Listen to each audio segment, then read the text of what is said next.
It's the age-old problem. You want to start a new career, but when you go for your first job, they want you to have prior experience. Well, how am I supposed to get experience if you won't hire me? It's a paradox of frustrating frustration. Hi, they call me Blaze, and I was able to get a job in UI UX design in 8 months without going through any boot camps or getting a degree, which you can find more about here. But learning UX design was just one part of the new career equation. The other part was actually getting the job. As is typical of any self-taught person, I had to write a resume that would get companies' attention and show them that I'm good at what I do, even if I don't have prior experience. Well, I'm going to show you how I broke through the prior experience wall, and I'll be using my resume as an example, with some personal information redacted, of course. Now, before we start transforming your resume, there is one rule you must follow.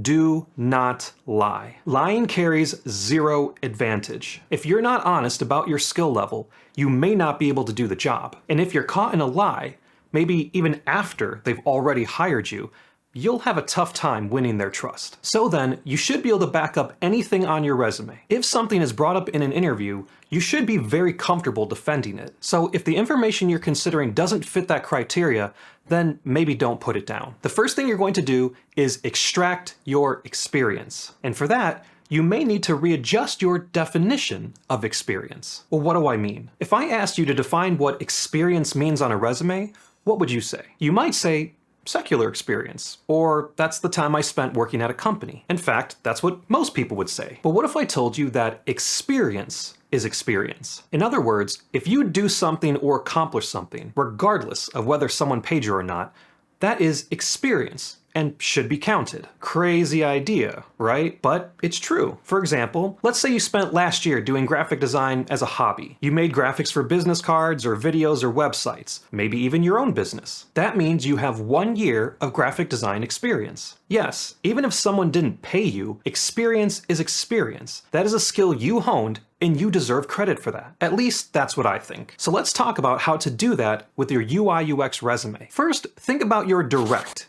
UI UX design experience. If you've done any work in UI UX, count that up. If you've been in school taking classes about UI UX, that's experience. The time you spent on Coursera, that's experience. The time you spent on projects, whether for school, on your own, or someone else, that's experience. Now, if the idea of using strictly personal projects on your resume doesn't quite feel right to you, what you can do is reach out to local businesses and ask them if you could do some UX research for them in exchange for like a review or something. Then use their websites or apps as the basis for your project. Maybe that'll feel a little more substantial to you. But when you're just starting out and learning UX design, I recommend doing whatever projects keep you motivated so that you'll actually finish them. So whatever number of years you've spent on all of that is UI UX design experience. And you want to put that down. Now, if you're really new like I was when I applied for the very first time, it didn't add up to much, so I didn't put it down. But if you have been at this for, let's say, like a year or longer, then give yourself that credit and add that to your resume. Now, what if you don't have direct UI UX design experience? That's okay.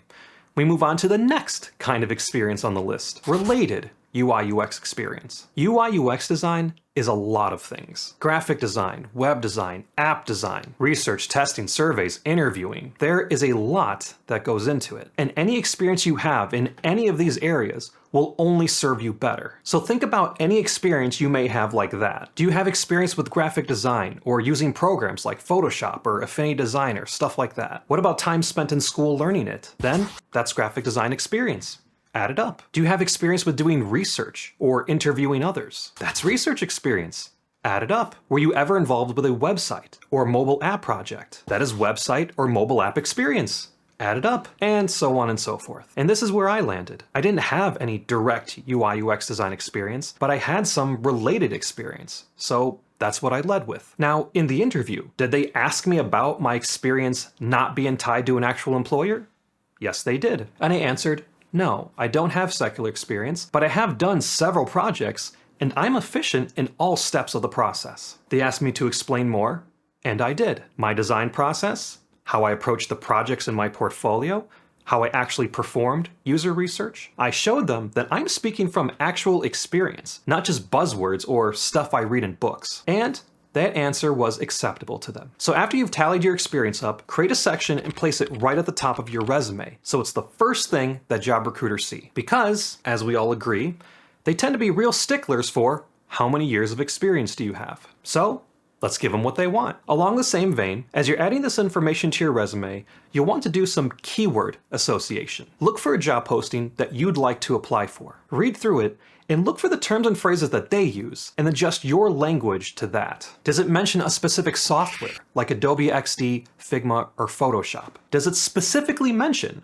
wireframing, prototyping, storyboarding? Does it use specific terms like user-centered design or Nielsen principles? If those apply to you, use those words and phrases. The idea is to speak their language so that when screeners or any resume skimming software they have come across your resume, you'll show up as a match. So that's what I call extracting experience. Instead of just abandoning your hard work and talent, give yourself credit. You may not have secular experience yet, but you're more than equipped to do the job. And that is what you will tell them when you get to the interview. The next thing we're going to do is make your resume more competitive and aggressive, which you're probably wondering what that even means. Allow me to explain. Nowadays, it isn't enough to be good at a job or even be the best at a job. It is now a competition because they aren't looking at every resume and then deciding which is the best one. They're reaching into the pile, pulling out yours and a few others, and then comparing them with each other. So then your resume can't just be good. It has to be better than the others. It has to grab the interviewer's attention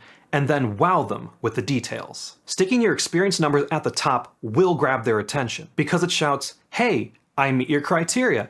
I have the years of experience. I even use your words. You need to keep reading this resume. Now we have to drive home the point that you are the best person for the job, but specifically better than the 3, 4, or 5 other resumes that they're looking at. And this is the section where we do that, right here in the job history section. I believe this is where people's resumes tend to get a look and then they're just kind of tossed aside. Why? Because they do what everyone else does. They list the places where they worked, and then they just list the duties they performed while they were there. For example, one of my previous jobs was being an administrative assistant at a school. That's a somewhat common position to see on a resume. So let's say I just put the typical duties I performed while I was there. Answering phones, doing paperwork, managing schedules, right? Because that's what I'm supposed to do. But let's say someone else applies at the same time, and they also used to be an administrative assistant, and they write the same thing. Answering phones, doing paperwork, managing schedules. Okay.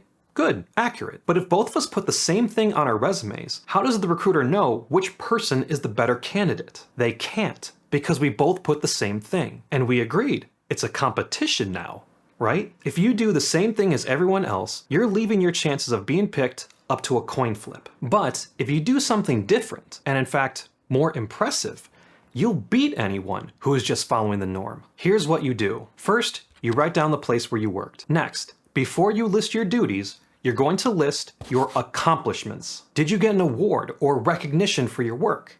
Write that down. Did you work with any clients, especially big name clients? Write those down. Were you promoted to that position? Write that down. Even if it was something as simple as a piece of paper saying Employee of the Month, it's something.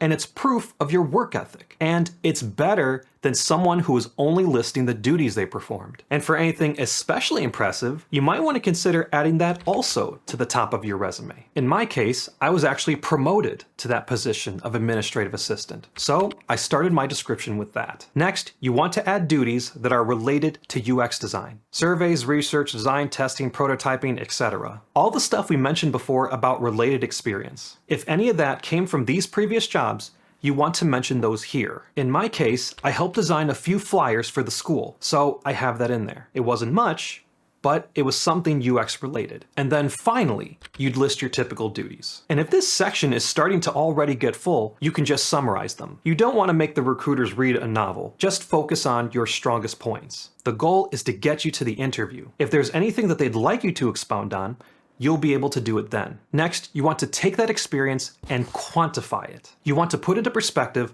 how much skill and effort you put into your job. One duty I had was managing the schedules all the teachers in the school, which is something the other assistants did too, except in my case, there were 300 teachers. Now that's a bit different, isn't it? It puts my work and skill into perspective, and I think it just reads a lot better. The power of quantifying your experience is huge, and I think it's overlooked way too often. It tells employers not only what you did, but it highlights the skill and work you put into it. It tells recruiters, I'm an achiever, I get things done. And it tells them what they can expect if they hire you. Now, if your job history section looks light for whatever reason, instead of having a job history section, create a projects section. For this, you'd list the projects you've done or been involved with and what you did for them, regardless of whether they were paid or not. Again, experience is experience. So that's what I call making your resume competitive and aggressive. Imagine a recruiter reading your resume now. You drew them in with the stuff they want to see, years of experience, and maybe some impressive achievements. They read on, and you're using the same terms and words that they use. Awesome. They look at your job history and they see achievements, UX-related skills, and quantified work performance. It's like a 1-2 punch of resume fact drops, competitive and aggressive, at least in my head. It's like UX design for recruiters. After that, it's pretty much up to you. After this, I usually list my education, any associations I think might help, and then of course, a link to my portfolio. In terms of some more general tips, as you can see, I keep my formatting really simple. That doesn't mean that you have to, just keep in mind it needs to be easy to read. You definitely will need a portfolio. That's how you prove that you know your stuff. I'm planning a future video on that, but for right now, just keep these same principles in mind when you're formatting those. Make it easy for recruiters and other UX designers to find. If you need to, use something like tinyURL to make the links smaller so it can be easily entered into any browser. I personally have a very simple Dribble page that has screenshots of my wireframes. And then there's a description that has a link to the prototype and the Google Doc with some of the research that I did. Again, it's nothing fancy. If they want to know more about your work, they'll ask you about it in the interview. And as I typically mention, instead of just applying through the typical portal that everyone else does, reach out to a company recruiter on LinkedIn and then message them saying you'd like them to consider your resume. If all goes well, they'll read it and then bump it up in the process. And that's how you avoid getting stuck in that pile of applications that most people do. And that is also how I got my interview, which led me to getting my first job. I am also planning a more in-depth video on the UX design interview process, so stay tuned for that. Let's quickly summarize the main points. Extract your experience. Consider what you've done, whether paid or not, and count that as experience. Use the same phrases and terms that the job posting does. Then place those stats right at the top, so screeners and recruiters can see it first thing. Make your job history section more competitive and aggressive. Prioritize your strongest points, like achievements and UX-related skills,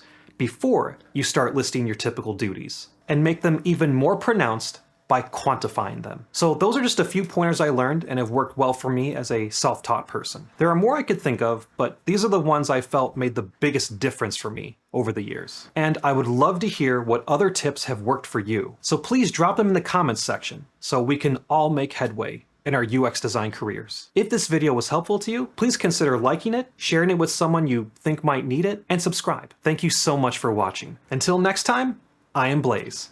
Or at least, that's what they always call me. See you soon.